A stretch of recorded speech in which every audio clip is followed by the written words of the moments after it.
ទីបំផុតនាយករដ្ឋមន្ត្រីជប៉ុនសម្រេចចិត្តមិនទៅទស្សនកិច្ចនៅឯវិហារយ៉ាស៊ូគូនីក្នុងថ្ងៃខួបបញ្ចប់សង្គ្រាមដើម្បីរក្សាផលប្រយោជន៍ការទូតជាមួយប្រទេសជិតខាង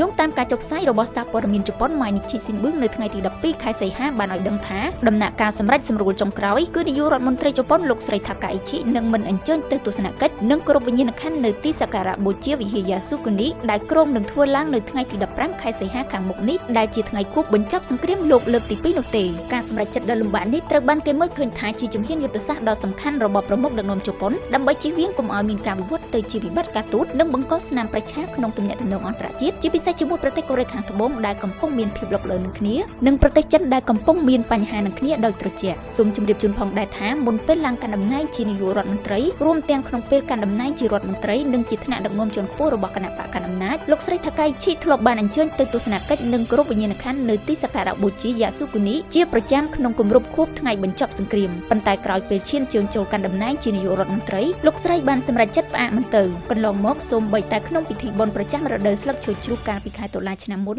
និងពិធីបុណ្យរដូវផ្ការីកាលពីខែមេសាឆ្នាំនេះក៏លោកស្រីមិនបានអញ្ជើញទៅដែរយោងតាមប្រភពដដែលមន្ត្រីជិតស្និទ្ធនឹងលោកស្រីនាយករដ្ឋមន្ត្រីបានបង្ហាប់ឲ្យដឹងថាចុងក្រោយគឺអាស្រ័យលើការសម្រេចចិត្តរបស់សម័យខ្លួនប៉ុន្តែក្នុងស្ថានភាពបច្ចុប្បន្នគឺមិនទាន់ដល់ពេលវេលាសមស្របដែលត្រូវទៅទស្សនកិច្ចនោះឡើយព្រឹត្តិការណ៍នយោបាយការទូតដ៏សំខាន់នេះកំពុងទទួលបានការចាប់អារម្មណ៍ទាំងជាតិនិងអន្តរជាតិព្រោះវាបង្ហាញពីតុល្យភាពរវាងមនោគមវិជ្ជាផ្ទាល់ខ្លួននិងផលប្រយោជន៍សន្តិសុខការទូតក្នុងតំបន់អាស៊ី